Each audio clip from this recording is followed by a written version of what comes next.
Bonjour! Vous venez de faire imprimer votre patron A0 chez l'imprimeur ou vous venez de faire l'assemblage d'un patron que vous avez imprimé vous-même en utilisant votre imprimante domestique à la maison et vous avez fait l'assemblage. Et là, vous savez que le projet que vous êtes en train de faire, vous avez besoin de plusieurs grandeurs différentes parce que vous le faites pour plusieurs personnes différentes. Donc, comment on fait pour ne pas être obligé de le refaire imprimer à chaque fois?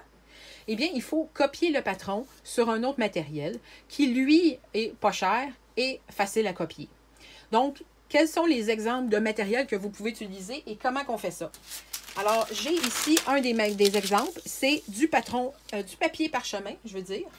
Donc, qu'on retrouve dans la cuisine. Alors, j'ai même pris ça dans ma cuisine.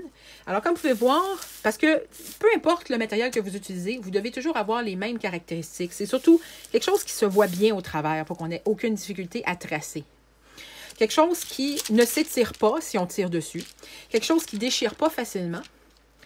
Et quelque chose aussi qui accepte bien de se faire écrire dessus. Donc, moi, personnellement, je préfère les stylos. Parce que les stylos, ça écrit mince, alors que les crayons feutres, style Sharpie, ça écrit très large. Et les crayons de mine, j'aurais peur que ça beurre ou que ça se fasse étaler, là. Donc, comme je disais, il y a le papier parchemin.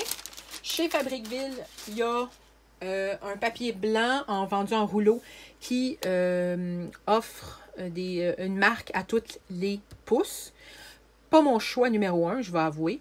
Il y a beaucoup de gens, j'ai eu beaucoup de commentaires positifs de gens qui vont chez Amazon acheter des rouleaux de papier qu'on met sur les tables d'examen.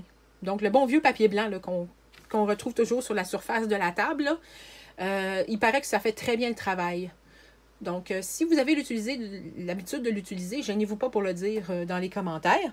Et mon choix personnel, mais c'est vraiment pas le seul, c'est l'entoilage à tracer. Donc ça se trouve chez Club Tissu. Alors, le voici. Donc, on voit aussi qu'on voit très bien au travers. Ça ne s'étire pas. On peut facilement écrire dessus. Donc, c'est mon choix numéro 1. Puis ça vend quand même en rouleau de 5 mètres. Donc, c'est quand même bien.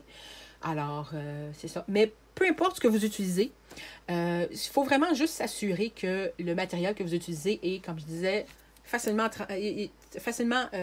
traçable, donc avec un stylo, c'est facile d'écrire dessus, que vous pouvez voir correctement au travers, ça ne déchire pas et ça ne s'étire pas. Donc, si vous avez des questions ou des commentaires, gênez-vous pas dans la description du vidéo. Et si vous connaissez d'autres matériels aussi que vous utilisez qui fonctionnent très bien, je suis toujours contente d'apprendre du nouveau matériel pour pouvoir copier mes patrons. Passez une bonne journée!